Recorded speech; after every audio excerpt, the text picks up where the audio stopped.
ഇവിടെ ഇപ്പോൾ നടന്നുകൊണ്ടിരിക്കുന്നത് ഒരു മോം ഡോട്ടർ കോമ്പയുടെ ബഹളമാണ്. അത്രയ്ക്കൊന്നുമില്ല. 3 അമ്മമാർക്ക് 3 കുട്ടികൾക്കുള്ളതാണ്. 3 തരമാണ്. ഒന്ന് തീരുന്നതിന് മുന്നേ നമുക്ക് അടുത്തതിലോട്ട് ചാടി കിടക്കണം കേട്ടോ. അതാണ് ഒരു പ്രശ്നമുള്ളത്.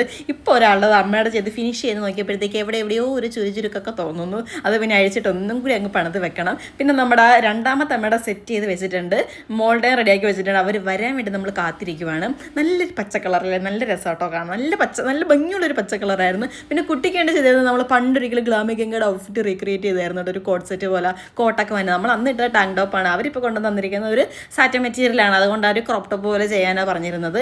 അതെല്ലാം നമ്മൾ മടക്കി മാറ്റി വെച്ചിട്ട് മൂന്നാമത്തെ അമ്മയുടെ അടുത്തേക്ക് പോകണം. ഇതെല്ലാം ഒറ്റ ദിവസം തന്നെ ചെയ്ത് അയക്കേണ്ടതായിരുന്നു കേട്ടോ. 2 എണ്ണം വീട്ടിൽ വന്ന് വാങ്ങുന്നവർ നമുക്ക് കൊറിയർ അയക്കേണ്ടതാണ്.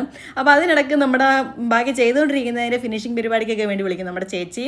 തയ്ക്കാൻ വരുന്ന ചേച്ചിയുണ്ട്. ആ ചേച്ചി പോയി കേട്ടോ. ബാക്കി ഈ സ്ലീവും പിന്നെ ബാക്കിയുള്ള പരിപാടികളും കൂടി ചെയ്തേക്കാൻ പറഞ്ഞു.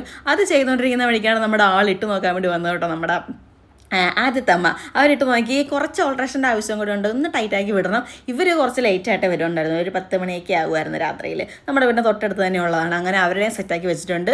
അമ്മയുടെയും കുഞ്ഞിൻ്റെയും രണ്ടും നല്ല ഫുൾ ലെങ്തിൽ വരുന്നതാട്ടോ. നല്ല താഴത്തിങ്ങനെ മുട്ടി കിടക്കും. ഇതാണ് ഇത്ര സമയം എടുത്തത്. കാരണം ഗ്യാദേഴ്സ് വരുന്നുണ്ട്. അയൺ ചെയ്തൊക്കെ സെറ്റാക്കി എടുക്കണം. പിന്നെ അതെല്ലാം കഴിഞ്ഞിട്ട് നമ്മൾ ഇത് അയക്കേണ്ടതായിരുന്നു. പിന്നെ ചേച്ചി പറഞ്ഞ് വേണ്ട, നാളെ അയച്ചാൽ മതി എന്ന് പറഞ്ഞു. അവിടെ പിന്നെ നമ്മൾ സമാധാനപൂർവ്വം ആ അമ്മയുടെയും കുഞ്ഞിനെയും കൂടി സെറ്റ് ചെയ്തത് പിറ്റേ ദിവസമായിട്ട് വിട്ടത്. ഇതെല്ലാം കഴിഞ്ഞതിൻ്റെ ആശ്വാസത്തിൽ ഞങ്ങൾ ഈവനിങ് വാക്കിന് ഇറങ്ങിയതാണ്. നമ്മുടെ ഈ വീഡിയോസ് കാണുമ്പോൾ ഒരുപാട് പേര് ചോദിക്കും നിങ്ങൾ എവിടുത്തുകാരാണ് ആരാന്നൊക്കെ. നമ്മൾ വൈക്കംകാരാണ് കേട്ടോ. കണ്ടില്ലേ, വൈക്കം ചെട്ടിയിൽ നിന്ന് കപ്പലണ്ടി കുറിക്കുന്നത് ഒന്ന് നടക്കാൻ വേണ്ടി ഇറങ്ങിയതാട്ടോ. കുറച്ച് കപ്പലണ്ടി കുറിച്ച് അതിലേതിൽ നടന്നിട്ട് നമ്മൾ വീട്ടിൽ പോകും. അത്രേ ഉള്ളൂ.